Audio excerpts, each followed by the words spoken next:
اعوذ باللہ من الشیطان الرجیم بسم اللہ الرحمن الرحیم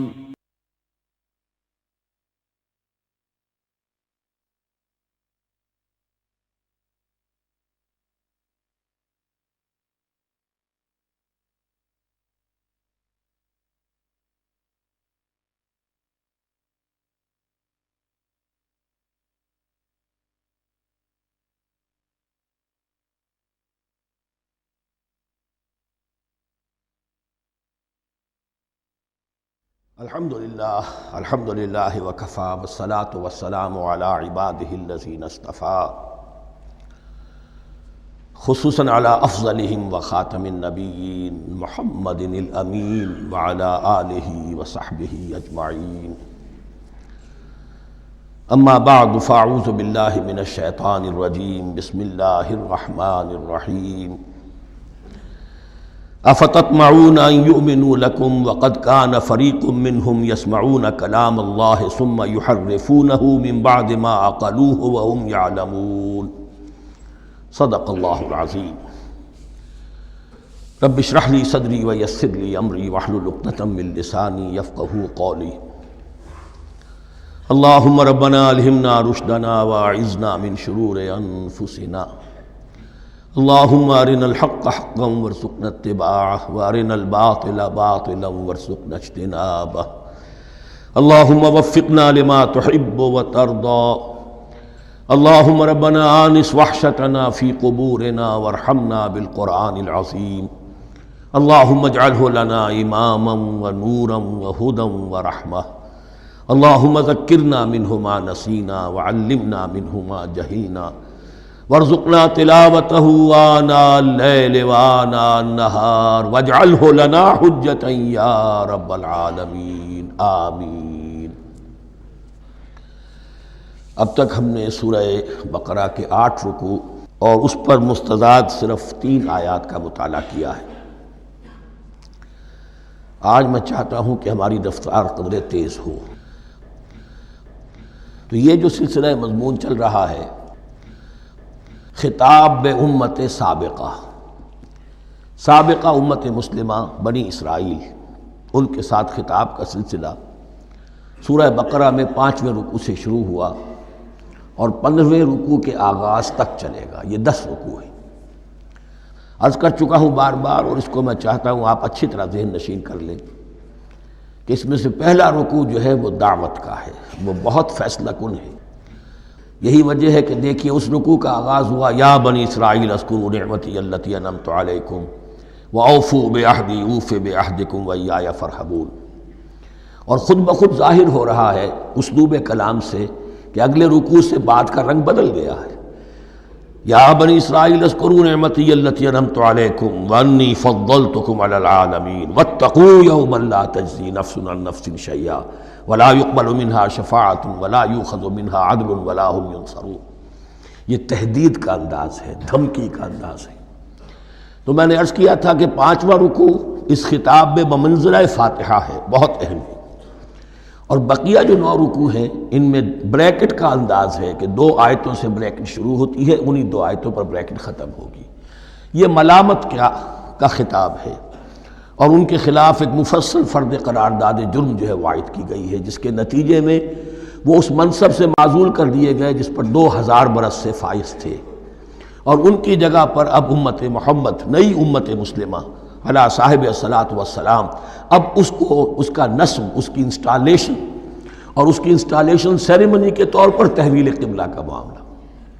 یہ ربط کلام اگر سامنے نہ رہے تو انسان کھو جاتا ہے قرآن مجید کی طویل صورتوں کو پڑھتے ہوئے کہ بات کہاں سے چلی تھی، کدھر جا رہی ہے، کیا ربط ہے، کیا تعلق ہے، سیاق کلام کیا ہے۔ اس کو میں اس لیے بار بار، حالانکہ مجھے معلوم ہے کہ وقت کم ہے لیکن میں اس چیز کو زیادہ اہمیت دے رہا ہوں۔ اب ان 9 رکوعوں کے مضامین میں کچھ تو واقعات ہیں، تم نے یہ کیا، تم نے یہ کیا، تم نے یہ کیا۔ ظاہر بات ہے ترجمہ تو کرنا ہوگا، کچھ مختصر وضاحت بھی کرنی ہوگی، لیکن ان کے تفصیل میں جانے کی ضرورت نہیں ہے۔ لیکن آپ نے دیکھا کہ کچھ واقعات کے بعد پھر کچھ ایسے یونیورسل ٹروتھس بیان ہوئے ہیں، ایسے عظیم حقائق کہ جو ابدی حقائق ہیں۔ ان کا کسی وقت سے، کسی قوم سے، کسی خاص گروہ سے تعلق نہیں، وہ تو اصول ہیں، سنت اللہ ہم انہیں کہہ سکتے ہیں، یا اللہ کے جو عام قوانین ہیں، قواعد ہیں اس کائنات میں۔ ایک تو قوانین ہے طبعیہ، فزیکل لاز، ایک مورل لاز ہے کہ جو اس دنیا میں اللہ تعالیٰ کی طرف سے کار فرما ہے۔ تو جہاں وہ مورل لاز آتے ہیں جنہیں آپ کہا کرتے تھے جب بچپن میں کہانی پڑھی اور کہانی کے بعد لکھا اس کا مورل لیسن کیا ہے، اس کہانی سے سبق کیا حاصل ہوا، تو تھوڑے تھوڑے وقفے کے بعد وہ آیات آتی ہیں کہ جو اس گویا کہ اس سلسلہ کلام کے اندر یہ انتہائی اہمیت کی حامل ہے، اس لیے کہ وہ یونیورسل اہمیت کی حامل ہیں، اور ان میں در حقیقت ایک رہنمائی پوشیدہ ہے موجودہ امت مسلمہ کے لیے۔ مثلا جتنا حصہ ہم اب تک پڑھ چکے ہیں ان میں سے پہلے تو وہ آیت یاد کیجئے، وَضُرِبَتْ عَلَيْهِمُ الذِّلَّةُ وَالْمَسْكَنَةُ وَبَاءُوا بِغَضَبٍ مِّنَ اللَّهِ۔ معلوم ہوا کہ ایسا ہو سکتا ہے کہ ایک امت مسلمان ہو، اس پر اللہ کے بڑے فضل ہوئے ہوں، بڑا اکرام ہوا ہو، بہت انعام ہوا ہو، پھر وہ اپنی بے عملی یا بد عملی کے باعث اللہ تعالیٰ کے غضب کی مستحق ہو جائے اور ذلت اور مسکنت اس پر تھوپ دی جائے۔ یہ ایک یونیورسل ٹروتھ وہاں سے نکل آیا کہ ہمیں سوچنا ہوگا، یہ ایک لمحہ فکریہ ہے امت مسلمہ کیا کہ کیا ہم تو کہیں آج اس پوزیشن میں نہیں ہیں۔ حدیث میں آپ کو سنا چکا ہوں، لَيَأْتِيَنَّ عَلَىٰ أُمَّتِي مَا أَتَىٰ عَلَىٰ بَنِي إِسْرَائِيلَ حَسْبَ النَّعْلِ بِالنَّعْلِ۔ دوسرا اسی طرح کا یونیورسل ٹروتھ والا مقام تھا آخری جو ہم نے کل پڑھا ہے، ثُمَّ قَسَتْ قُلُوبُكُمْ وَهِيَ كَالْحِجَارَةِ أَوْ أَشَدُّ قَسْوَةً۔ کسی مسلمان امت کا یہ حال بھی ہو سکتا ہے کہ ان کے دل اتنے سخت ہو جائیں کہ سختی میں پتھروں کو اور چٹانوں کو مات دے جائیں۔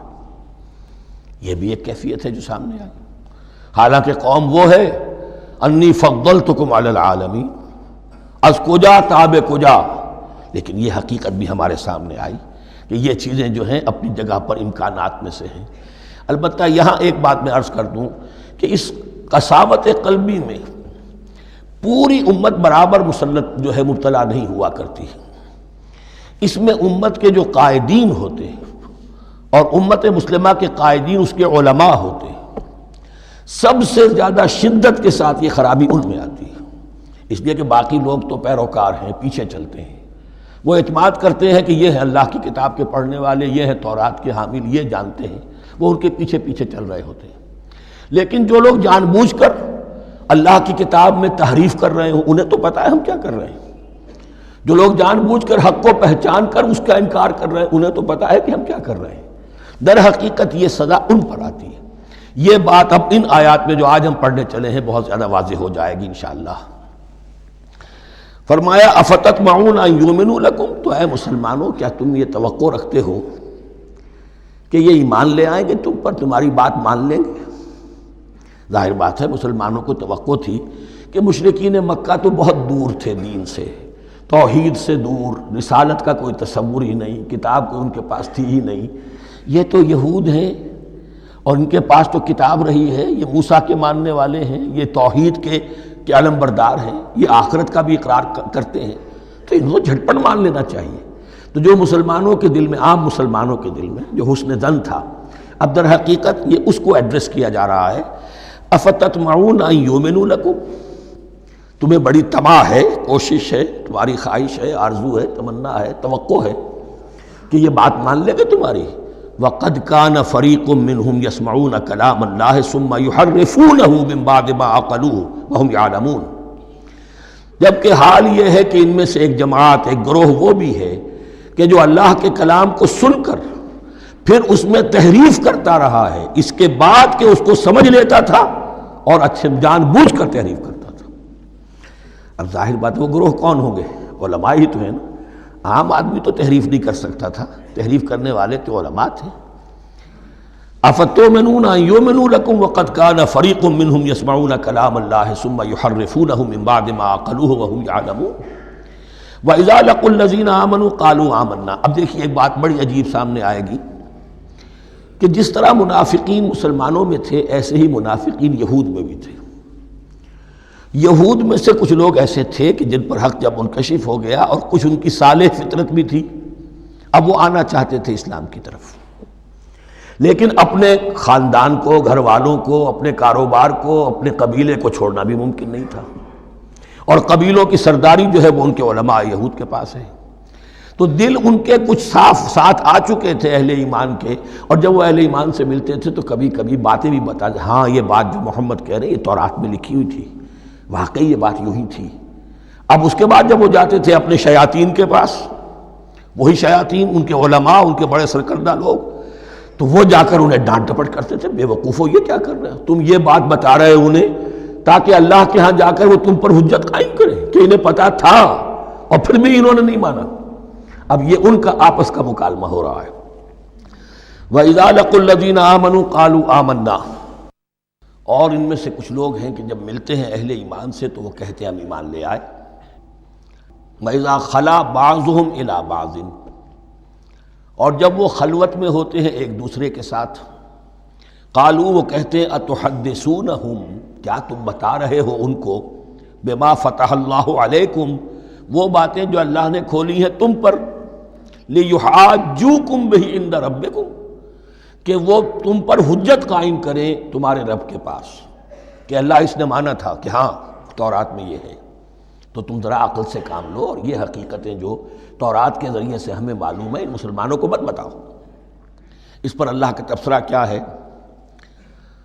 افلا تعقلون، یہ تو ابھی انہی کا قول ختم ہوا کہ کیا تم عقل نہیں ہے کہ تم ایسا بے وقوفی کا کام کر رہے ہو۔ اولا یعلمون، یہ تبصرہ اللہ کا ہے، تو کیا یہ لوگ نہیں جانتے ان اللہ یعلم ما یسرون وما یعلنون، کہ اللہ تو جانتا ہے وہ سب کچھ بھی جو وہ چھپاتے ہیں اور وہ سب کچھ بھی جسے وہ ظاہر کرتے ہیں۔ تو چاہے یہ باتیں مسلمانوں کو بتاؤ نہ بتاؤ، اللہ کی طرف سے تو محاسبہ ہو ہی جانا ہے، لہذا یہ بھی ان کی ناسمجھی کی دلیل ہے۔ اب آ رہی ہے وہ اصل اہم بات جو میں نے آج ابتدا میں بیان کر دی تھی، وَمِنْهُمْ أُمِّيُّونَ، ان میں سے بھی ایک طبقہ تو ہے ان پڑھ لوگوں کا۔ اب دیکھیے امی اصل میں تو ایک طرح سے کہنا چاہیے کہ مشرکین عرب کے لیے لفظ ہے قرآن مجید میں، کیوں؟ ان کے اندر پڑھنے لکھنے کا رواج بھی نہیں تھا، کوئی آسمانی کتاب بھی ان کے پاس نہیں تھی۔ لیکن اب یہود کے بارے میں کہا جا رہا ہے، جیسے آج مسلمان ہیں کہ اکثر و بیشتر مسلمان تو جاہل ہیں، چاہے پی ایچ ڈی کیا ہوا ہو، پی ایچ ڈی تو فزکس میں کیا ہوا ہے، قرآن کی الف بیتیں نہیں آتی، دین کے جو ہیں مبادی تک سے ناواقف ہیں، بہت پڑھے لکھے، اس کو ہمارے بعض لوگ کہتے ہیں پڑھے لکھے جاہل۔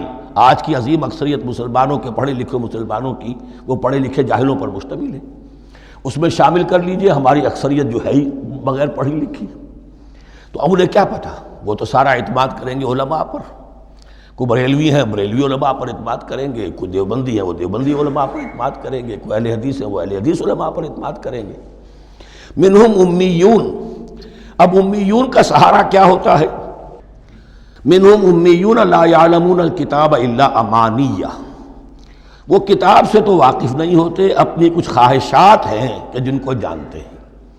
یہ خواہشات بعد میں کھل جائے گا، یہ خواہشات کیا ہیں؟ ہم تو اسرائیلی ہیں، ہم تو اللہ کے محبوب ہیں، ہم تو امت محمد میں ہیں، ہماری تو شفاعت ہو ہی جائے گی، یہ امانی ہے۔ تلک امانیہم، اور ہمیں تو جہنم میں داخل کیا بھی تو تھوڑے سے عرصے کے لیے، ہمیں نکال لیا جائے گا، یہ امانی ہے۔ تو ان کے پاس تو یہ تو ان امانی، امنیہ کہتے ہیں خواہش، امانی اس کی جمع ہے، یہ اپنی خواہشات، انگریزی کا لفظ صحیح تعبیر کرے گا وشفل تھنکنگ، یہ اپنی اس وشفل تھنکنگ کے سہارے جی رہے ہیں، علم ان کے پاس ہے ہی نہیں۔ وَإِنْهُمْ إِلَّا يَظُنُّونَ، اور وہ نہیں کچھ کر رہے مگر ظن و تخمین، گمان ہے، ان کے اپنے من گھڑت خیالات ہیں۔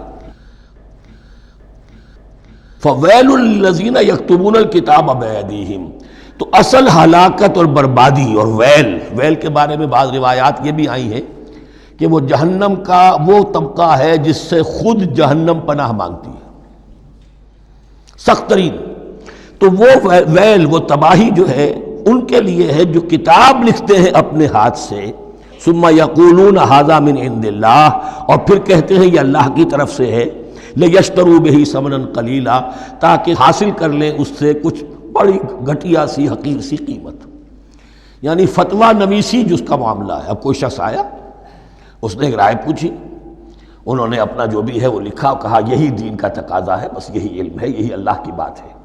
اب اس میں کتنا کچھ واقعتاً انہوں نے صحیح بات کہی ہے، کتنی ہٹ درمی سے کام لیا ہے، کتنی کسی رشوت کے مبنی کو رائے دی ہے، خود بدلتے نہیں قرآن کو بدل دیتے ہیں، ہوئے کس درجہ فقیہان حرم بے توفیق، تو یہ ان کے علماء کا کردار تھا۔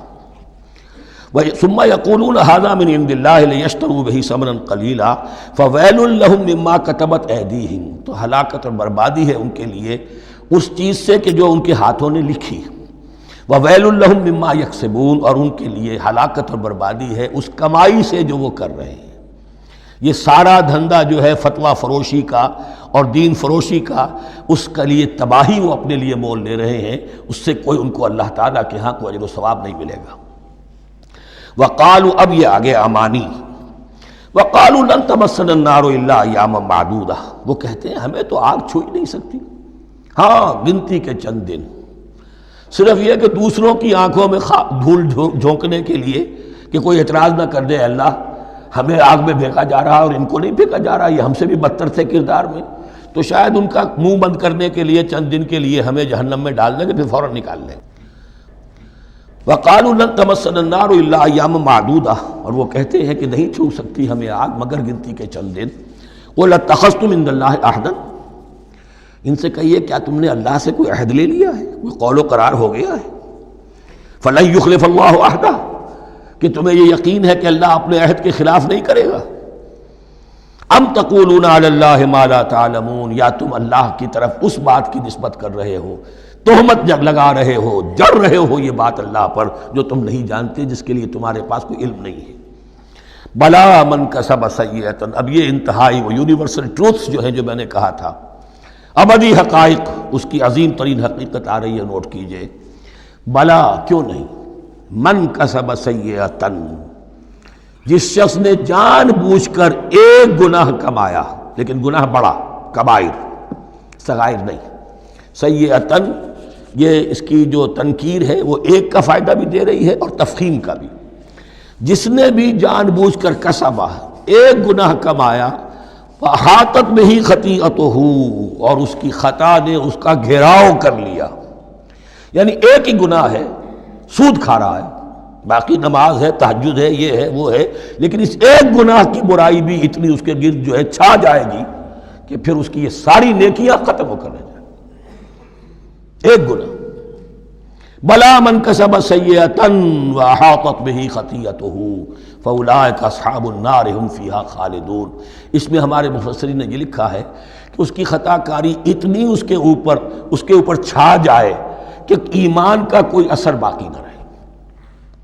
اور المعاصی برید الکفر، یہ علماء کے ہاں اصول ہے کہ یہ جو گناہ ہوتے ہیں یہ ڈاک ہے کفر کی، ہوتے ہوتے گناہ پر مداومت اگر اس پر چلتا ہے تو اصل میں ہوتے ہوتا یہ ہے کہ اسے پتہ بھی نہیں ہوتا، وہ اپنے آپ کو مسلمان سمجھتا ہے، اندر سے ایمان ختم ہو چکا ہوتا ہے، دیمک کی طرح جو ہے وہ دروازے کی چوکھٹ جو ہے کھائی گئی، اوپر صرف ایک ونیئر لگا ہوا ہے جو نظر نہیں آ رہا۔ یہ عقل جو ہے اللہ نے دیمک کو بھی دی ہے کہ چھوٹی سی چھپٹی چھوڑ دینا تاکہ دھوکہ کھاتے رہیں لوگ گھر والے، باقی یہ کہ اندر سے کھوکھلا کر دیا۔ اولئک اصحاب النار، یہ آگ والے ہیں، ہم فیہا خالدون، جو اس میں ہمیشہ ہمیشہ رہیں گے۔ یہ ہے قاعدہ کلیہ، قرآن کا قطعی اور ابدی فیصلہ۔ والذین آمنوا وعملوا الصالحات، ہاں اس کے برعکس جو لوگ ایمان لائیں اور نیک عمل کریں۔ اب نیک عمل میں ہر شخص نے اپنا اپنا نظریہ بنا رکھا ہے، مراد نیک عمل قرآن مجید کا کیا ہے؟ دین کے سارے تقاضوں کو ادا کرنا، وہ نیک عمل ہوگا۔ آپ نے ایک نیکی لے لی، یتیم خانہ کھول دیا، بڑی فاؤنڈیشن بنا دی، بیواؤں کا انتظام ہو رہا ہے، لیکن کاروبار میں سودی لین دین ہے، جھوٹ ہے، فریب ہے، دھوکہ ہے، سب چل رہا ہے، تو یہ نہیں ہے۔ دین کے تقاضے یہ بھی ہے کہ دین کو قائم کرنے کی جد و جہد میں لگو، اس کی شرائط پوری کرو۔ تو فرمایا والذین آمنوا وعملوا الصالحات اولئک اصحاب الجنہ هم فیہا خالدون، وہ ہیں جنت والے اور وہ اس میں ہمیشہ ہمیشہ رہیں گے۔ وَإِذْ أَخَذْنَا مِيثَاقَ بَنِي إِسْرَائِيلَ لَا تَعْبُدُونَ إِلَّا اللَّهَ، اور یاد کرو جب کہ ہم نے بنی اسرائیل سے عہد لیا تھا تم نہیں عبادت کرو گے کسی کی سوائے اللہ کے، وَبِالْوَالِدَيْنِ إِحْسَانًا، اور اس کے ساتھ دوسرا حکم، اور یہ اہم مقام ہے کہ اللہ کے حق کے فوراً بعد والدین کے حق کا ذکر قرآن مجید میں 4 مقامات پر آیا، ان میں سے ایک مقام یہ ہے وبالوالدین احسانا، والدین کے ساتھ نیک سلوک کرو گے، وذی القربیٰ اور قرابت داروں کے ساتھ بھی، والیتامیٰ اور یتیموں کے ساتھ بھی، والمساکین اور محتاجوں کے لیے بھی، وقولوا للناس حسنا اور لوگوں سے اچھی بات کہو، اچھی بات کہو، صحیح بات کہو، امر بالمعروف کرتے رہو، نیکی کی دعوت دیتے رہو، وَأَقِیمُوا الصَّلَاةَ وَآتُوا الزَّکَاۃَ اور نماز قائم کرو، قائم رکھو اور زکوٰۃ ادا کرو گے، یہ گویا کہ معاہدہ ہو رہا ہے۔ ثُمَّ تَوَلَّیْتُمْ پھر دیکھو تم نے اس سے پیٹھ موڑ لی، إِلَّا قَلِيلًا مِنْکُمْ سوائے تم میں سے تھوڑے سے لوگوں کے، وَأَنْتُمْ مُعْرِضُونَ اور تم ہو ہی پھر جانے والے، تمہاری یہ عادت گویا کہ طبیعت ثانیہ ہے۔ اب ایک خاص مثال آ رہی ہے، اس کے بعد پھر ایک بہت بڑا یونیورسل ٹروتھ آئے گا۔ مثال کیا ہے؟ اللہ نے ان سے ایک عہد لیا تھا، وَإِذْ أَخَذْنَا مِيثَاقَكُمْ ہم نے تم سے یہ عہد بھی لیا تھا، لَا تَسْفِكُونَ دِمَاءَكُمْ دیکھو اپنا خون نہیں بہاؤ گے، یعنی آپس میں جنگ نہیں کرو گے، لڑو گے نہیں، تم بنی اسرائیل ایک وحدت بن کر رہو گے، جیسے کہ قرآن مجید میں آیا ہے إِنَّمَا الْمُؤْمِنُونَ إِخْوَةٌ تم بھائی بھائی ہو، لَا تَسْفِكُونَ دِمَاءَكُمْ اپنا خون نہیں بہاؤ گے، وَلَا تُخْرِجُونَ أَنفُسَكُم مِّن دِيَارِكُمْ اور نہ ہی تم نکالو گے اپنے کچھ لوگوں کو ان کے گھروں سے۔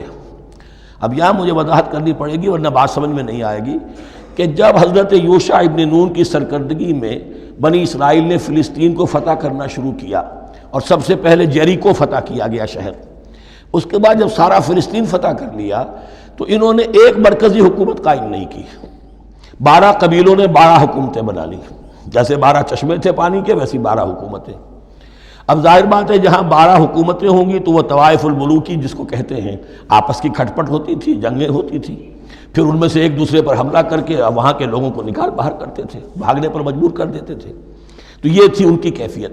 لیکن اس کے بعد پھر جب وہ لوگ چلے گئے کہیں کفار کے ملک میں چلے گئے، اب کفار نے جو ہے ان کو لا کر اور ان کے سامنے ان کے ہاں بیچنا چاہا، چونکہ غلام بن گئے وہاں جا کر، یا انہوں نے غلام بنا لیا، تو اب فدیہ دے کر چھڑا رہے ہیں کہ ہمیں حکم دیا گیا ہے کہ جو بھی تمہارا اسرائیلی بھائی ہو اس کو فدیہ دے کر چھڑا لو اگر کہیں وہ اسیر ہو جائے۔ تو ایک حکم کو تو مانا نہیں اور دوسرے پر عمل ہو رہا ہے۔ حکم تو یہ تھا کہ آپس میں خون ریزی کرو ہی نہیں، وہ اس حکم کو تو توڑ دیا، لیکن بڑے متقیانہ انداز میں اب جو اس وقت اس کی وجہ سے جو غلام بن گئے یا اسیر ہو گئے اب ان کو چھڑوا رہے کہ اللہ کا حکم ہے، شریعت کا حکم ہے۔ یہ ہے وہ تضاد جو مسلمان امتوں کے اندر ہو جاتا ہے، اس پر آئے گا وہ یونیورسل ٹروتھ۔ وَإِذْ أَخَذْنَا مِيثَاقَكُمْ لَا يَسْتَسْفِكُونَ دِمَاءَكُمْ جب کرو جب کہ ہم نے تم سے عہد لیا تھا کہ تم اپنا خون نہیں بہاؤ گے، وَلَا تُخْرِجُونَ أَنفُسَكُم مِّن دِيَارِكُمْ اور نہ ہی تم اپنے آپ کو اپنے لوگوں کو ان کے گھروں سے نکالو گے، ثُمَّ أَقْرَرْتُمْ وَأَنْتُمْ تَشْهَدُونَ پھر تم نے اقرار کیا تھا اس عہد کو اور قول و قرار کو مان لیا تھا پورے شعور کے ساتھ، تشہدون مانتے ہوئے، ثم انتم ہؤلاء پھر تم وہی ہو، تم ہی ہو وہ تو تقتلون انفسکم اپنے ہی لوگوں کو قتل بھی کرتے ہو، وتخرجون فریقا منکم من دیارہم اور اپنے ہی لوگوں میں سے کچھ لوگوں کو ان کے گھروں سے باہر نکالتے ہو، تظاہرون علیہم بالاسم والعدوان ان پر چڑھائی کرتے ہو گناہ کے ساتھ بھی اور زیادتی کے ساتھ بھی، وَإِن یاتوکم اسارا اور اگر وہ قیدی بن کر تمہارے پاس آتے ہیں تفادوہم تو اب تم ان کا فدیہ دے کر انہیں چھڑاتے ہو، وَهُوَ مُحَرَّمٌ عَلَيْكُمْ إِخْرَاجُهُمْ حالانکہ ان کا تو نکالنا ہی تم پر حرام کیا گیا تھا۔ اب یہ واقعہ آپ نے پڑھ لیا، سمجھ لیا، اب دیکھیے اس سے جو سبق ہے، مورل لیسن ہے جو ابدی ہے، أَفَتُؤْمِنُونَ بِبَعْضِ الْكِتَابِ وَتَكْفُرُونَ بِبَعْضٍ تو کیا تم ہماری شریعت کے ایک حصے کو مانتے ہو اور ایک کو نہیں مانتے؟ اب دیکھیے یہ الفاظ اب ہوں گے تعویل عام، جہاں کہیں بھی یہ طرز عمل ہوگا تو یہ آیت اس کو کور کرے گی۔ افتؤمنون ببعض الکتاب وتکفرون ببعض تو کیا تم مانتے ہو ہماری کتاب کے ایک حصے کو اور ایک کو نہیں مانتے؟ فما جزاء من یفعل ذلک منکم تو نہیں ہے کوئی سزا اس کی جو یہ حرکت کرے تم میں سے، الا خزی فی الحیات الدنیا سوائے اس کے کہ دنیا کی زندگی میں رسوائی ہو، ذلت ہو، ویوم القیامہ اور قیامت کے دن یردون الی اشد العذاب وہ لوٹا دیے جائیں شدید ترین عذاب میں، وما اللہ بغافل عما تعملون اور اللہ تعالیٰ غافل نہیں ہے اس سے جو تم کر رہے ہو۔ آج امت مسلمہ پر 100% یہ آیت منطبق ہو رہی، پورے دین پر چلنے کو تیار نہیں۔ ہر گروہ نے کوئی ایک شے حلال کر لی اپنے لیے۔ ملازم پیشہ طبقہ ہے، رشوت حلال ہے، کیا کرے، اس کے بغیر گزارا نہیں ہوتا۔ کاروباری طبقہ ہے، سود کیا کرے، اس کے بغیر تو یہ کاروبار چلتا نہیں۔ ہر ایک کے لیے، ہر ایک نے تو نیکی اور بدی کا ایک امتزاج ہے۔ کل دین جب تک وہ نہ ہو تو اس کی سزا یہ ہے خزی فی الحیات الدنیا، وہ ہمارے اوپر ہے۔ ضربت علیہم الذلۃ والمسکنہ، وہ خز اور وہ ذلت المسکنہ تھوپ دی گئی ہے۔ باقی رہ گیا قیامت کا معاملہ، وَيَوْمَ الْقِيَامَةِ يُرَدُّونَ إِلَىٰ أَشَدِّ الْعَذَابِ، شدید ترین عذاب میں۔ تو اپنے طرز عمل سے تو ہم اس کے مستحق ہو گئے ہیں، باقی اللہ تعالیٰ کی رحمت جو ہے دستگیری فرما لے، اس کا اختیار ہے۔ لیکن دھمکی کا پھر انداز دیکھیے، وَمَا اللَّهُ بِغَافِلٍ عَمَّا تَعْمَلُونَ، اللہ غافل نہیں ہے اس سے جو تم کر رہے ہو۔ ہر سال عمرہ فرما کے آ رہے ہیں، کس رقم سے فرما کر آ رہے ہیں یہ اللہ کو معلوم ہے، یہ حلال سے کمائی تھی یا حرام سے۔ رمضان مبارک میں حرم میں پہلی صف میں جگہ ریزرو کرائی ہوئی ہے سیٹھ صاحب نے، اور وہاں کے شرطوں کو بھی رشوتیں دیتے ہیں، اور وہ سمجھتے ہیں کہ ہم تو سارا نہا دھو کر آ گئے، سال بھر جو بھی حرام کمائی کی تھی سب پاک ہو گئی۔ اللہ نا واقف نہیں ہے، اللہ تمہاری داڑھیوں سے دھوکہ نہیں کھائے گا، اللہ تمہارے اماموں سے اور ابا اور قبا سے دھوکہ نہیں کھائے گا۔ He knows you through and through. He sees you through and through. وَمَا اللَّهُ بِغَافِلٍ عَمَّا تَعْمَلُونَ أُولَٰئِكَ الَّذِينَ اشْتَرَوُا الْحَيَاةَ الدُّنْيَا بِالْآخِرَةِ، یہ وہ لوگ ہیں جنہوں نے دنیا کی زندگی اختیار کر لی ہے آخرت کو چھوڑ کر۔ فَلَا يُخَفَّفُ عَنْهُمُ الْعَذَابُ وَلَا هُمْ يُنصَرُونَ، تو اب ان کے لیے نہ تو ان سے عذاب میں تخفیف کی جائے گی اور نہ ان کی کوئی مدد کی جائے گی۔ وَلَقَدْ آتَيْنَا مُوسَى الْكِتَابَ وَقَفَّيْنَا مِن بَعْدِهِ بِالرُّسُلِ، اور ہم نے موسیٰ کو کتاب دی تورات، اور قفینا من بعدہ بالرسل، اور پھر اس کے بعد پے بپے لگاتار ہم رسول بھیجتے رہے۔ ایک بات نوٹ کر لیجئے گا، لفظ رسول اور لفظ نبی میں کچھ فرق ہے، اس وقت تفصیل میں جانے کا موقع نہیں ہے، لیکن یہ تین جوڑے الفاظ کے ایسے ہیں قرآن مجید کی اصطلاحات کے کہ وہ تینوں مترادف کے طور پر بھی استعمال ہو جاتے ہیں اور علیحدہ علیحدہ اپنا مفہوم بھی رکھتے ہیں۔ اور اس کا ایک اصول یہ علماء نے بنایا ہے کہ اذا اجتمع تفرقا واذا تفرقا اجتمعا۔ ایک ہے ایمان اور اسلام، اب یہ بھی مسلم مومن ایک ہی شے ہے، لیکن یہ کہ ایک شے تو نہیں ہے، کچھ فرق بھی ہے۔ کہیں جہاں ان دونوں الفاظ کو لایا جائے گا بالمقابل تو فرق نظر آ جائے گا، لیکن عام طور پر مسلم کی جگہ مومن، مومن کی جگہ مسلم استعمال ہو جائے گا۔ call the rose by any name it will smell as sweet۔ اس طرح جہاد اور قتال کا معاملہ ہے، دو الفاظ ہیں، مختلف ہیں، مفہوم جدا بھی ہے لیکن ایک دوسرے کی جگہ آ بھی جائیں گے۔ تیسرے نبی اور رسول، فرق ہے، ہر نبی رسول نہیں ہوتا، ہر رسول نبی ہے، یعنی نبی عام ہے، رسول خاص ہے۔ نبی کو جب کسی خاص قوم کی طرف معین طور پر بھیج دیا جاتا ہے تب وہ رسول ہو جاتا ہے۔ اس سے پہلے اس کی حیثیت ایک ولی اللہ کی ہے، بہت اعلیٰ درجے کا اللہ کا دوست اور ولی جس پر وحی آ رہی ہے۔ عام ولی اللہ میں اور نبی میں فرق یہ ہے، ان پر وحی آتی ہے، ان پر وحی نہیں آتی۔ لیکن اس نبی کو اگر اب آپ بھیج دیں گے کہ جاؤ اذهب الى فرعون، اب وہ رسول ہو گئے، جاؤ اب مدین کی طرف، الى مدین اخاہم شعیبا، اب رسول ہو گئے۔ تو یہ فرق ہے نبی اور رسول کا۔ جیسے آپ کے ہاں سی ایس پی کاڈر ہے، اب وہ ڈی سی بھی لگ سکتا ہے، کہیں وہ جوائنٹ سیکرٹری لگا ہوا ہے، کہیں ناپسندیدہ آدمی ہے تو او ایس ڈی لگایا ہوا ہے کہیں، لیکن اس کا کاڈر برقرار رہے گا، سی ایس پی تو ہے۔ اسی اعتبار سے ہر نبی ہر حال میں نبی ہے، لیکن اس کو اضافی کیفیت ملتی ہے رسول کی۔ اور ایک بات یہ نوٹ کر لیجئے، نبیوں کو قتل بھی کیا گیا ہے، رسول قتل نہیں ہو سکتے۔ اللہ کا فیصلہ یہ ہے کہ لاغلبن انا ورسولی، میں اور میرے رسول تو غالب آ کر رہیں گے۔ جب بھی کسی قوم نے کسی رسول کی جان لینے کی کوشش کی ہے، اس قوم کو برباد کر دیا گیا اور رسول اور اس کے ساتھیوں کو بچا لیا گیا۔ یہ معاملہ ہوا ہے اللہ کا تمام رسولوں کے ساتھ، نبیوں کے ساتھ نہیں۔ حضرت یحییٰ نبی تھے، قتل کر دیے گئے۔ حضرت عیسیٰ رسول تھے، قتل نہیں کیے جا سکتے تھے، ان کو زندہ آسمان پر اٹھا لیا گیا۔ اب وہی دوبارہ آئیں گے۔ تو رسول جو ہے وہ قتل نہیں ہوتا، اور اسی اعتبار سے حضور کی بڑی گہری تمنا تھی، لَوَدِدتُّ أَنْ أُقْتَلَ فِي سَبِيلِ اللَّهِ ثُمَّ أُحْيَا ثُمَّ أُقْتَلَ ثُمَّ أُحْيَا، میری بڑی خواہش ہے میں اللہ کی راہ میں قتل ہو جاؤں، پھر زندہ کیا جاؤں، پھر قتل کیا جاؤں، پھر اللہ کی راہ میں پھر زندہ کیا جاؤں، پھر قتل کیا جاؤں۔ لیکن اللہ نے یہ خواہش آپ کی پوری نہیں کی، اس لیے کہ آپ اللہ کے رسول تھے۔ اب یہاں نوٹ کیجئے گا، یہاں لفظ رسول تو آ گیا ہے لیکن یہ نبی کے معنی میں ہے۔ قَفَّيْنَا مِن بَعْدِهِ بِالرُّسُلِ، اس لیے کہ رسول حضرت موسیٰ کے بعد حضرت عیسیٰ ہی ہے، درمیان میں پروفٹس ہیں، یہ prophets of the old testament, یہ انبیاء ہیں، لیکن ان کے لیے لفظ رسول آ گیا ہے۔ وَآتَيْنَا عِيسَى ابْنَ مَرْيَمَ الْبَيِّنَاتِ وَأَيَّدْنَاهُ بِرُوحِ الْقُدُسِ، اور ہم نے عیسیٰ کو بڑی واضح نشانیاں دیں، حصی معجزات جتنے حضرت مسیح کو دیے گئے ہیں ویسے اور کسی نبی کو نہیں دیے گئے۔ یہ بعد میں تذکرہ آ جائے گا سورہ آل عمران میں۔ اور ہم نے مدد کی ان کی روح القدس کے ساتھ، حضرت جبرائیل کی خاص تائید انہیں حاصل تھی۔ ظاہر بات ہے، میں نے عرض کیا ہے کہ جو معجزہ ہوتا ہے وہ کسی نبی کی اپنی طاقت سے اس کا ظہور نہیں ہوتا، رسول کے کسی طاقت سے، یا کرامت کسی ولی اللہ کے اپنے اختیار میں نہیں ہوتی، یہ اللہ کی طرف سے، اور اس کے لیے ظہور جو ہوتا ہے وہ فرشتوں کے ذریعے سے۔ ایدناہ بروح القدس افکلما جاءکم رسول بما لا تہوی انفسکم، اب یہاں پر تبصرہ ہو رہا ہے، جو بھی کچھ یہود نے کیا حضرت مسیح کے ساتھ وہ چونکہ معلوم ہے اس کا تذکرہ نہیں کیا، صرف اس پر تبصرہ ہو رہا ہے۔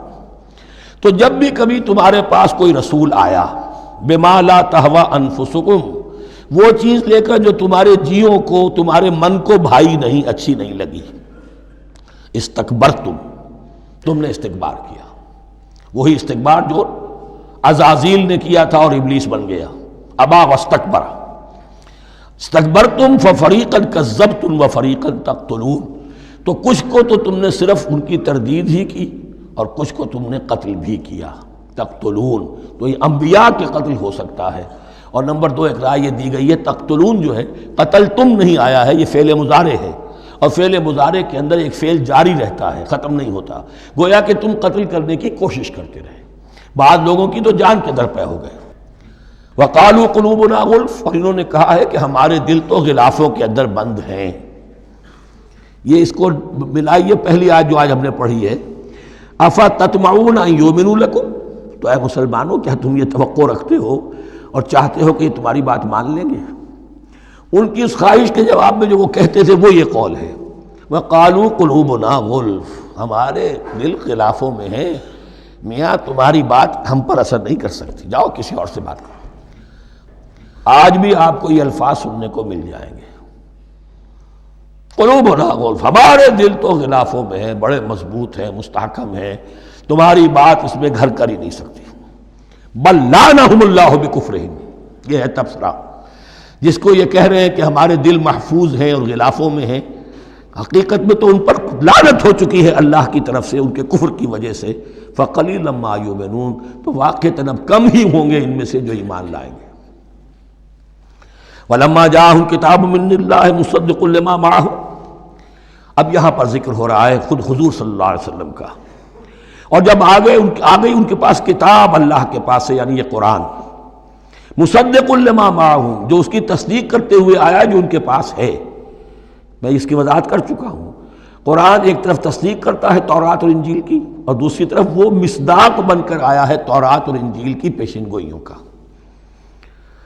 وَكَانُوا مِن قَبْلُ يَسْتَفْتِحُونَ عَلَى الَّذِينَ كَفَرُوا، اور ان کا حال یہ تھا کہ وہ آخری کتاب اور آخری نبی کے حوالے اور واسطے سے اللہ تعالیٰ سے فتح کی دعائیں کیا کرتے تھے کافروں کے خلاف۔ ہوتا کیا تھا کہ یہ تین قبیلے مدینے میں آ گئے کہ جو یہودی تھے، بنو قینقاع، بنو نذیر اور بنو قریظہ، اسی میں وہاں رہتے تھے اوس اور خزرج جو یمن سے آئے تھے، اصل عربی قبائل تھے، پھر آس پاس کے قبائل بھی تھے، وہ سب کے سب امیین میں سے تھے، ان کے پاس نہ کوئی کتاب، نہ کوئی شریعت، نہ کسی نبوت سے آگاہ۔ اب ان کے آپس میں جب لڑائیاں ہوتی تھیں اور یہ مار کھاتے تھے، سرمایہ دار تھے، دولت والے تھے، عام طور پر بزدل تھے، لہذا جب بھی کبھی مقابلہ ہوتا تھا مار کھاتے تھے، تو وہاں یہ کہا کرتے تھے کہ ابھی تو تم ہمیں مار لیتے ہو، دبا لیتے ہو، نبی آخری زمان کی آنے کا وقت آ چکا ہے، وہ نئی کتاب لے کر آئیں گے، جب وہ آئیں گے ہم ان کے ساتھ ہو کر جب تم سے جنگ کریں گے تو تم ہمیں شکست نہیں دے سکو گے، ہمیں فتح حاصل ہوگی۔ اور دعا کیا کرتے تھے اللہ اس نبی آخر الزماں کا ظہور جلد ہو تاکہ اس کے واسطے سے اور اس کے ذریعے سے اس کے صدقے ہمیں فتح مل سکے۔ یہ دعائیں تھیں۔ چونکہ خزرج اور اوس کے لوگوں نے ان کی یہ دعائیں سنی ہوئی تھیں، یہی وجہ ہے کہ حج میں سن 11 نبوی کے حج میں یا سن 10 نبوی کے حج میں جب وہاں پر 6 آدمیوں سے حضور نے بات کی جو خزرج کے تھے سب کے سب، انہوں نے کلنکھیوں سے ایک دوسرے کو دیکھا، معلوم ہوتا ہے یہ وہی نبی ہے جن کا ذکر یہ یہودی کرتے ہیں، تو اس سے پہلے کہ وہ ایمان لائے تم ایمان لے آؤ۔ گویا کہ وہ علم بالواسطہ طور پر جو انہیں پہنچا تھا وہ ان کے لیے کتنا بڑا سرمایہ بن گیا، ان کی نجات کا ذریعہ بن گیا۔ اور وہ علم جو ان کے پاس تھا تعصب کی وجہ سے اور تکبر کی وجہ سے وہ اسی طرح رہ گئے۔ فَذَهَبَ اللَّهُ بِنُورِهِمْ وَتَرَكَهُمْ فِي ظُلُمَاتٍ لَا يُبْصِرُونَ صُمٌّ بُكْمٌ عُمْيٌ فَهُمْ لَا يَرْجِعُونَ۔ وَلَمَّا جَاءَهُمْ كِتَابٌ مِّنْ عِندِ اللَّهِ مُصَدِّقٌ لِّمَا مَعَهُمْ وَكَانُوا مِن قَبْلُ يَسْتَفْتِحُونَ عَلَى الَّذِينَ كَفَرُوا فَلَمَّا جَاءَهُم مَّا عَرَفُوا كَفَرُوا، تو جب ان کے پاس آ گئے وہ چیز جسے انہوں نے پہچان لیا پھر انہوں نے کفر کیا۔ فَلَعْنَةُ اللَّهِ عَلَى الْكَافِرِينَ، تو اللہ کی لعنت ہے ایسے کافروں پر۔ بئس ما اشتروا بہ انفسهم ان یکفروا بما انزل اللہ بغیا ان ينزل اللہ من فضلہ علی من یشاء من عبادہ، بہت بری شے ہے جس کے عوض کہ انہوں نے اپنی جانوں کو فروخت کر دیا۔ یعنی دنیا کا حقیر سا نفع، یہاں کی حقیر سی مسندیں، یہاں کا جو بھی چودراہٹیں ہیں، جو بھی ان کی حیثیت ہے، صرف اس کا قربانی دینے کو تیار نہیں، یہی تو سبب ہے، اس کی وجہ سے کفر کر رہے ہیں پہچان کر۔ تو بری ہے وہ شے جس کے لیے انہوں نے اپنے آپ کو بیچ دیا۔ ان یکفروا، کہ وہ کفر کر رہے ہیں اس وجہ سے، بما انزل اللہ بغیا، جو اللہ نے نازل فرمایا ہے، اور کفر کیوں کر رہے ہیں؟ اس زدم زدہ میں، ان ینزل اللہ من فضلہ علی من یشاء من عبادہ، کہ اللہ تعالیٰ نے نازل کر دیا ہے اپنے اس فضل میں سے اپنے بندوں میں سے جس پر چاہا۔ وہ اس امید میں تھے کہ وہ اسرائیلی ہی ہوگا۔ جب 1400 برس تک نبوت ہمارے پاس رہی، اب فترت کا زمانہ ہے، 600 برس گزر گئے، اب آخری نبی آنا ہے، ان کو گمان یہ تھا وہ ہم میں سے ہی ہوگا۔ یہاں یہ ہوا کہ یہ رحمت اللہ کی اور یہ فضل جو ہے بنی اسماعیل پر ہو گیا۔ اس کی وجہ سے زدم زدہ بغین، اس بغین کے لفظ کو اچھی طرح نوٹ کر لیجئے، یہ اختلاف جو ہوتا ہے دین میں اس کا اصل سبب یہ بغین کا لفظ آئے گا بار بار قرآن مجید میں۔ یہ بغین کیا ہے؟ جس سے عہد حاضر کے ایک خاص جو مکتب فکر ہے سائیکالوجی کا، ایڈلر کا، اس میں یہ قرار دیا گیا ہے کہ انسان کے جو موٹیوز ہیں، جو اس کا انسٹنکٹس ہیں، ان میں ایک بہت پاورفل موٹیو جو ہے to dominate, urge to dominate.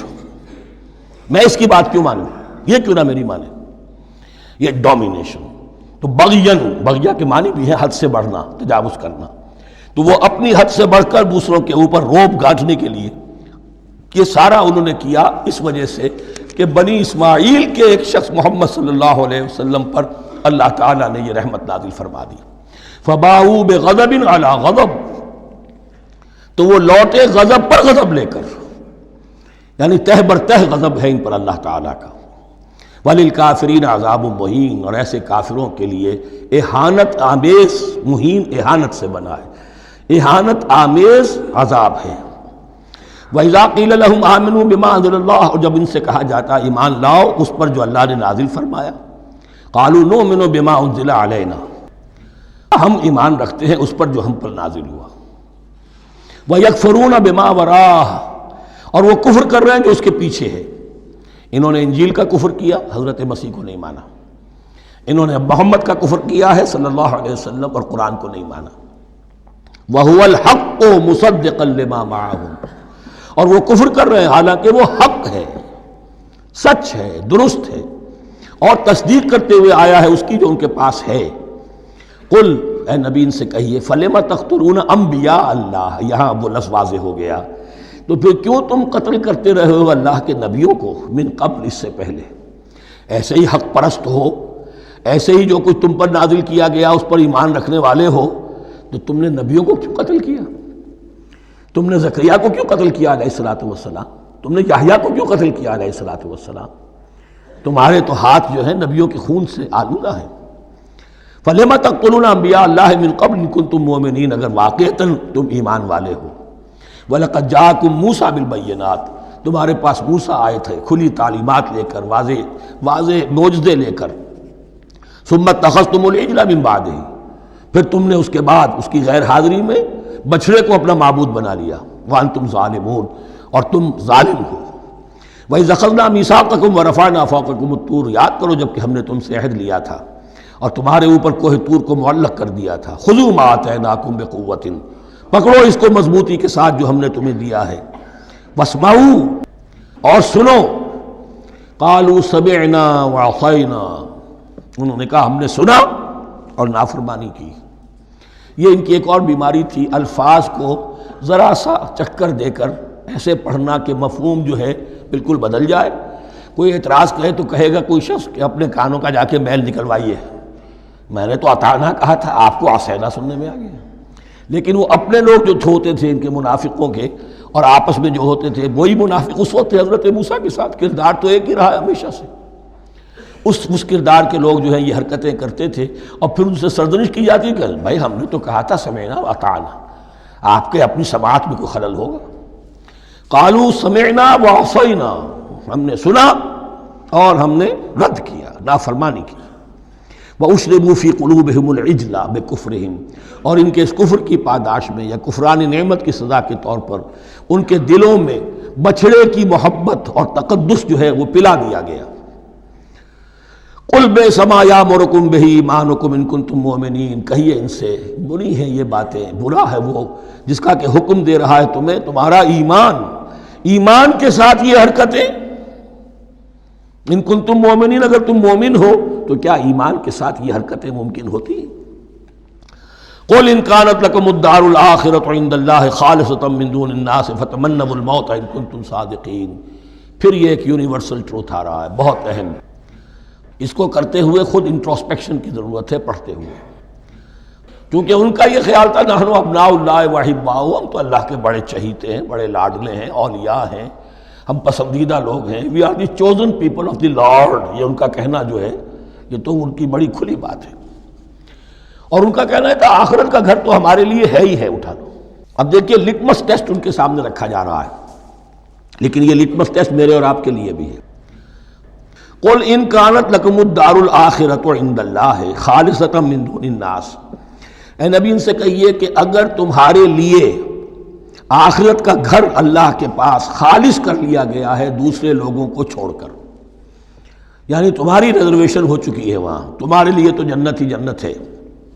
فتمنوا الموت ان کنتم صادقین، تو اگر تم سچے ہو تو تمہیں موت کی تمنا کرنی چاہیے، موت کی تمنا کرو. اگر اتنا ہی یقین ہے جنت میں داخل ہونے کا تو دنیا میں رہنا تم پر گراں ہونا چاہیے. یہاں کی تو بہت سی کلفتیں ہیں، بہت سی محنتیں ہیں، مشقتیں ہیں، کتنی کتنی کوفت اٹھانی پڑ جاتی ہے. یقین اگر ہو کہ آخرت ہے اور وہاں میرا مقام جنت میں ہے تو زندگی تو لائبلٹی معلوم ہونی چاہیے، ایسٹ معلوم نہیں ہونا چاہیے. پھر تو دنیا سجن نظر آنی چاہیے، جیسا کہ حدیث میں فرمایا گیا الدنیا سجن المومن و جنت الکافر، یعنی کم سے کم یہ کہ دنیا میں زیادہ رہنے کی آرزو تو نہ ہو، یہ کم سے کم ہے.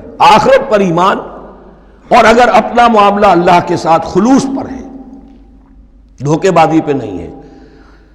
بل الانسان علی نفسہ بصیرہ، ہر انسان کو معلوم ہے میں کہاں کھڑا ہوں. آپ کا دل آپ کو بتا دے گا آپ اللہ کے ساتھ دھوکے بازی کر رہے ہیں یا آپ کا معاملہ اللہ کے ساتھ خلوص و اخلاص پر مبنی ہے. اگر یقین ہے کہ خلوص و اخلاص پر ہے تو پھر تو یہ ہے کہ زندگی ایسٹ نہیں لائبلٹی، اور دنیا باغ نہیں قید خانہ نظر آنا چاہیے. اور اس میں انسان رہتا ہے ایک مجبوراً، اللہ نے بھیجا ہے رہنا ہے، جو اس کی طرف سے ذمہ داریاں عائد کی گئی ہیں وہ ادا کرنی ہے. لیکن یہاں رہنے کی خواہش یہ اگر ہے تو یا تو آخرت پر ایمان نہیں یا اپنا اللہ کے ساتھ معاملہ خلوص اور اخلاص پر مبنی نہیں. دس از دی لٹمس ٹیسٹ. فتمنوا الموت ان کنتم صادقین ولن یتمنوہ ابدا، اور یہ ہرگز نہیں کریں گے تمنا اس کی موت کی، بما قدمت ایدیہم، بسبب ان کرتوتوں کے جو ان کے ہاتھوں نے آگے بھیجے ہوئے ہیں۔ ہر شخص کو معلوم ہے میں نے کیا کمائی کی ہے، کیا بھیجی ہے۔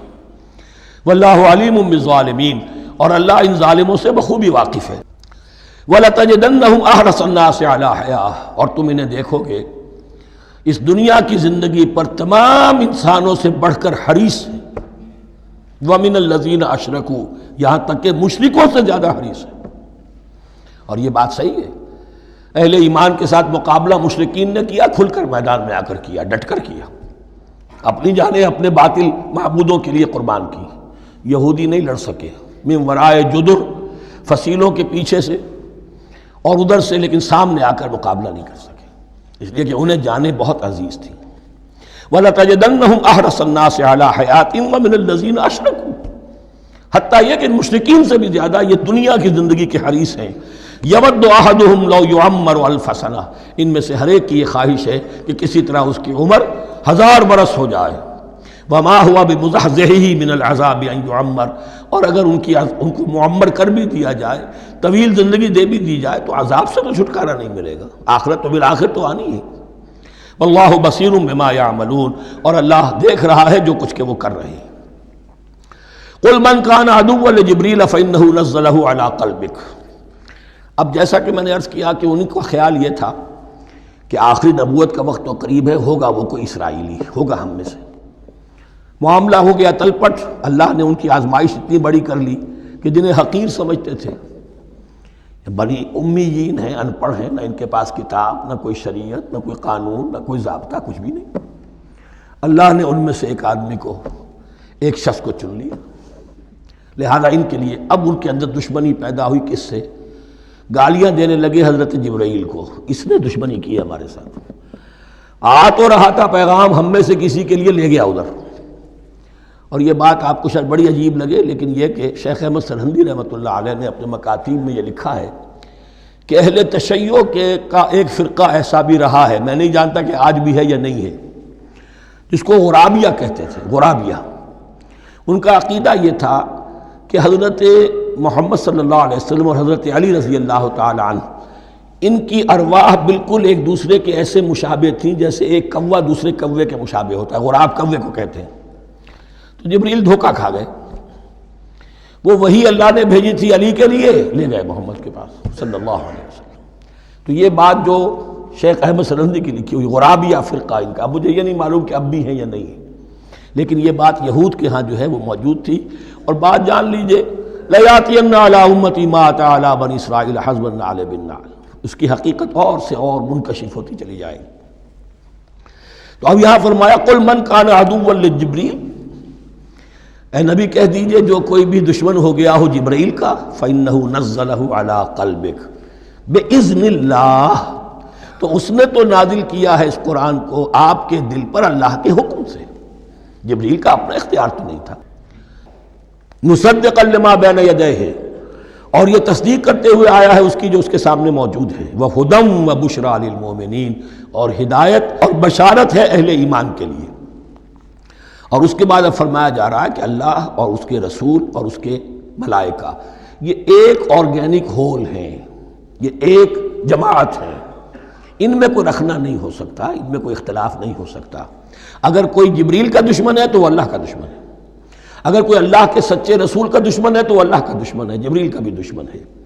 من کان عدوا للہ وملائکتہ ورسلہ وجبریل ومیکال فإن اللہ عدو للکافرین، تو کان کھول کر سن لو، جو کوئی بھی دشمن ہے اللہ کا اور اس کے فرشتوں کا اور اس کے رسولوں کا اور جبرائیل کا اور میکائیل کا، تو اللہ تعالیٰ کی طرف سے بھی اعلان ہے کہ اللہ ایسے کافروں کا دشمن ہے۔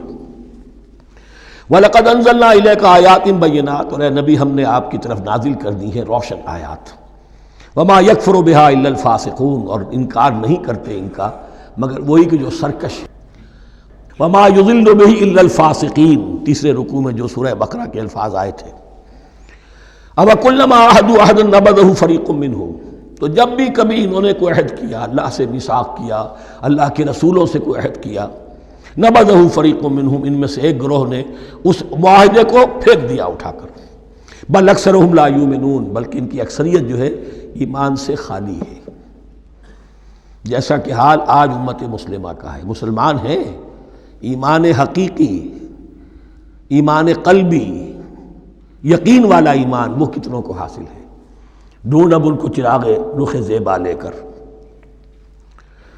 وَلَمَّا جَاءَهُمْ رَسُولٌ مِّنْ عِندِ اللَّهِ مُصَدِّقٌ لِّمَا مَعَهُمْ نَبَذَ فَرِيقٌ مِّنَ الَّذِينَ أُوتُوا الْكِتَابَ، پھر وہی بات، اور جب آئے ان کے پاس اللہ کی طرف سے ایک رسول یعنی محمد صلی اللہ علیہ وسلم، مصدق لما معہم، اور تصدیق کرتے ہوئے آئے ہیں اس کی جو ان کے پاس موجود ہے، ان کے ساتھ ہے، نبذ فریق من الذین اوتوا الکتاب کتاب اللہ وراء ظہورہم، ان کی ایک گروہ، ان کی ایک جماعت نے اللہ کی کتاب کو اپنی پیٹھوں کے پیچھے پھینک دیا، کانہم لا یعلمون، گویا کہ وہ جانتے ہی نہیں، انجانے سے ہو کر رہ گئے، نہیں ہمیں کچھ پتہ نہیں۔ ان کے عوام پوچھتے ہوں گے کیا یہ وہی نبی ہیں جن کا ذکر نہیں، کیا بولے، کوئی یقین سے نہیں کہہ سکتے، کچھ نہیں، ابھی دیکھیں گے، تیل دیکھو، تیل کی دھار دیکھو، کانہم لا یعلمون، جیسے انہیں علم نہیں۔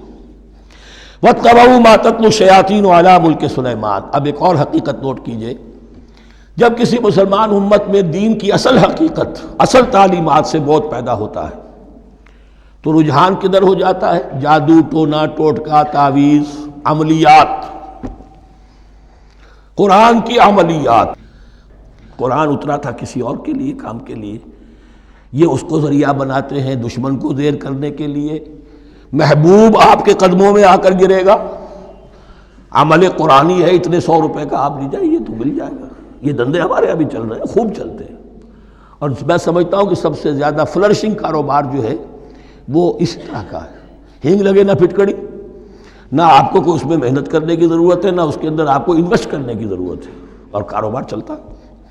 تو وہاں بھی کیا ہوا، وَاتَّبَعُوا، جب دین کی اصل حقیقت کو دور پھینک دیا، انہوں نے پیروی کی اس کی مَا تَتْلُو الشَّيَاطِينُ عَلَىٰ مُلْكِ سُلَيْمَانَ، جو شیاطین جن جو تھے، عَلَىٰ مُلْكِ سُلَيْمَان سے مراد ہے عَلَىٰ عہد ملک سلیمان، حضرت سلیمان کے زمانے میں، چونکہ اللہ تعالیٰ نے ان جنات کو حضرت سلیمان کے تابع کر دیا تھا، تو وہاں پر چونکہ ان کا اب جو ہے کوئی میل جول زیادہ تھا لوگوں کے ساتھ، تو وہ انہیں کچھ اس قسم کی چیزیں سکھاتے رہتے تھے، گویا کہ اندر سے تخریب کاری۔ وَاتَّبَعُوا مَا تَتْلُو الشَّيَاطِينُ عَلَىٰ مُلْكِ سُلَيْمَانَ وَمَا كَفَرَ سُلَيْمَانُ وَلَٰكِنَّ الشَّيَاطِينَ كَفَرُوا، اور سن لو، سلیمان نے کبھی کفر نہیں کیا، بلکہ یہ شیاطین تھے کہ جو کفر کرتے تھے۔ جادو کفر ہے، لیکن آپ کو نقش سلیمانی آج تک بھی لفظ ملے گا، نقش سلیمانی، آج بھی مسلمان بھی ان چیزوں کو حضرت سلیمان کی طرف منسوب کر رہے ہیں، وہ ظلم اب بھی جاری ہے۔ وَمَا كَفَرَ سُلَيْمَانُ وَلَٰكِنَّ الشَّيَاطِينَ كَفَرُوا يُعَلِّمُونَ النَّاسَ السِّحْرَ، وہ لوگوں کو جادو سکھاتے تھے۔ وَمَا أُنزِلَ عَلَى الْمَلَكَيْنِ بِبَابِلَ هَارُوتَ وَمَارُوتَ، اور جو کچھ نازل کیا گیا 2 فرشتوں پر، ہاروت اور ماروت پر، بابل میں۔ بابل یہ ہے پرانا عراق، بیبلونیا۔ نبوکدنضر بھی بیبلونیا کا بادشاہ تھا، نمرود بھی بیبلونیا کا بادشاہ تھا، عراق کے بادشاہوں کا لقب ہی تھا نمرود، نماردہ اس کی جمع ہے۔ تو حضرت سلیمان کی حکومت جب تھی تو وہاں پر یہ لوگ جنات جو ہیں وہ اس قسم کی تخریب کاری کر رہے تھے، تو اللہ تعالیٰ نے آخری آزمائش کے لیے 2 فرشتوں کو زمین پر اتارا، اور وہ انسانی شکل میں لوگوں کو جادو سکھاتے تھے، بتاتے بھی جاتے تھے دیکھو جادو کفر ہے، ہم سے مت سیکھو، لیکن اس کے باوجود لوگ سیکھتے تھے، تو گویا کہ ان پر اتمام حجت ہو گیا کہ اب ان کے اندر خباثت جو ہے پوری طریقے سے گھر کر چکی ہے۔ وَمَا يُعَلِّمَانِ مِنْ أَحَدٍ، اور وہ نہیں سکھاتے تھے کسی کو بھی، حَتَّى يَقُولَا إِنَّمَا نَحْنُ فِتْنَةٌ فَلَا تَكْفُرْ، یہاں تک کہ وہ کہہ دیتے تھے کہ دیکھو ہم تمہاری آزمائش کے لیے بھیجے گئے ہیں، ہم فتنہ ہیں، تو تم کفر مت کرو۔ فَيَتَعَلَّمُونَ مِنْهُمَا مَا يُفَرِّقُونَ بِهِ بَيْنَ الْمَرْءِ وَزَوْجِهِ، تو وہ سیکھتے تھے ان دونوں سے وہ شے کہ جس کے ذریعے سے تفریق کر سکیں ایک شخص اور اس کی بیوی کے درمیان، تفرقہ ڈالنا گھروں کے اندر، فساد۔ اب بھی یہ عورتوں کے اندر یہ کام بڑی تیزی کے ساتھ چلتے ہیں، تعویذ اور دھاگے اور کیا کچھ گنڈے چلتے ہیں۔ وَمَا هُمْ بِضَارِّينَ بِهِ مِنْ أَحَدٍ، اور نہیں تھے وہ ضرر پہنچانے والے کسی کو کچھ بھی، إِلَّا بِإِذْنِ اللَّهِ۔ ایمان کا تقاضا یہ ہے کہ چاہے کوئی دوا ہو وہ بھی بِإِذْنِ رب کام کرے گی، ورنہ نہیں۔ کوئی اور اسباب طبیعیہ ہیں، ان کے بھی اثرات ظاہر ہوں گے اگر اللہ چاہے گا، اس کے بغیر کچھ نہیں ہو سکتا۔ جادو کا بھی اثر ہوگا تو اللہ کے اذن سے ہوگا۔ تو بندہ مومن کو ڈٹے رہنا چاہیے اور مقابلہ کرنا چاہیے۔ وما هم بضارین بہ من احد الا باذن اللہ ویتعلمون ما یضرهم ولا ينفعهم، اور وہ سیکھتے تھے ان سے وہ چیزیں جو ان کے لیے مضرت بخش تھی، ضرر پہنچانے والی، اور انہیں نفع نہیں پہنچاتی تھی۔ وَلَقَدْ عَلِمُوا لَمَنِ اشْتَرَاهُ مَا لَهُ فِي الْآخِرَةِ مِنْ خَلَاقٍ، حالانکہ یہ بات ان کے علم میں آ چکی تھی کہ جس نے بھی اس چیز کو حاصل کیا، جادو سیکھا، اس کا پھر آخرت میں کوئی حصہ نہیں ہے۔ وَلَبِئْسَ مَا شَرَوْا بِهِ أَنفُسَهُمْ، اور بری تھی وہ چیز جس کے لیے انہوں نے اپنے آپ کو فروخت کر دیا۔ لَوْ كَانُوا يَعْلَمُونَ، کاش کہ انہیں علم ہوتا۔ وَلَوْ أَنَّهُمْ آمَنُوا وَاتَّقَوْا، اور اگر وہ ایمان رکھتے اور تقوی کی روش اختیار کرتے، لَمَثُوبَةٌ مِّنْ عِندِ اللَّهِ خَيْرٌ، تو بدلہ پاتے اللہ کی طرف سے بہت ہی اچھا، بہت خیر۔ لَوْ كَانُوا يَعْلَمُونَ، کاش کہ ان کو معلوم ہوتا۔ یا ایھا الذین آمنوا لا تقولوا رائنا وقولوا انظرنا واسمعوا، اب ایک اور مثال ان کی، وہ تو تھے منافقین بنی اسرائیل جن کا ذکر ہوا، سمعنا وعصینا۔ اب یہاں یہ منافقین جو یہاں پر مسلمانوں میں شامل ہو گئے تھے، یہود کے زیر اثر لوگ، اور آ گئے ہیں مسلمانوں میں بھی، اب ان کا معاملہ کیا تھا؟ جب حضور صلی اللہ علیہ وسلم کی محفل میں بیٹھتے تھے تو جیسے ہوتا ہے، آپ نے کوئی بات فرمائی تو اگر فرض کیجئے کہ ادھر کے لوگوں نے نہیں سنی، بات سمجھ میں نہیں آئی، تو وہ ان سے درخواست کرتے تھے، رعاینا، حضور ذرا ہماری رعایت کیجئے، بات کو دوبارہ دہرا دیجئے، ہماری سمجھ میں نہیں آیا۔ اب اس کا وہ کیا کرتے تھے یہودی، یا یہ ان کے یہودیوں کے زیر اثر منافقین، رعاینا، اے ہمارے چرواہے، گویا کہ دل میں خوش ہو رہے ہیں، خباثت نفس اس کو غذا مل رہی ہے، ہم نے تو رعاینا کہہ دیا۔ کسی نے اگر ٹوک دیا، بابا میں نے رعاینا کہا تھا، معلوم ہوتا ہے آپ کی سماعت میں کوئی خلل پیدا ہو چکا ہے، یہ انداز۔ تو مسلمانوں سے کہا جا رہا ہے، یہ واحد آیت ہے اس پورے سلسلے میں جس میں خطاب یا ایھا الذین آمنوا سے ہے، لیکن اصل میں روح سخن اب بھی بنی اسرائیل کی شرارت ہے۔ یا ایھا الذین آمنوا لا تقولوا رعاینا وقولوا انظرنا واسمعوا، دیکھو تم اس لفظ کو چھوڑ دو، اے اہل ایمان تم مت کہا کرو رعاینا، تم کہا کرو انظرنا، اے نبی ہماری طرف توجہ فرمائیے، یا ہمیں مہلت دیجیے۔ نظر کے دونوں معنی ہیں، دیکھنا، ہمیں دیکھیے، اور انتظار بھی اسی سے بنا ہے، ذرا سی مہلت دیجیے۔ واسمعوا، اور دوسرے یہ کہ توجہ سے سنا کرو تاکہ دوبارہ پوچھنے کی ضرورت ہی پیش نہ آئے۔ وللکافرین عذاب علیم، اور ان کافروں کے لیے تو دردناک عذاب ہے۔ ما یود الذین کفروا من اہل الکتاب ولا المشرکین ان ینزل علیکم من خیر من ربکم، اور نہیں چاہتے وہ لوگ کہ جنہوں نے کفر کیا ہے اہل کتاب میں سے اور مشرکین میں سے بھی، کہ نازل ہو تم پر کوئی بھی خیر تمہارے رب کی طرف سے۔ یہ اہل کتاب بھی اور مشرکین مکہ بھی یہ جل رہے ہیں حسد میں، حسد کی آگ میں، کہ یہ کلام پاک تمہیں کیوں دے دیا گیا، یہ آخری منصب نبوت کا جو ہے خاتم النبیین، یہ منصب جو ہے یہ انہیں کیوں مل گیا؟ وہ نہیں چاہتے کہ کوئی بھی خیر اللہ کی طرف سے تمہیں ملے۔ واللہ یختص برحمتہ من یشاء، حالانکہ یہ اللہ کا پریروگیٹو ہے، اللہ کا فیصلہ ہے، اللہ خاص کر لیتا ہے اپنی رحمت کے لیے جس کو چاہے، یہ اس کا فیصلہ ہے۔ واللہ ذو الفضل العظیم، اور اللہ تعالیٰ بڑے فضل والا ہے۔ ما ننسخ من آیت او ننسها نأت بخیر منہا او مثلہا، ہم نہیں منسوخ کرتے کسی بھی آیت کو یا اسے بھلواتے۔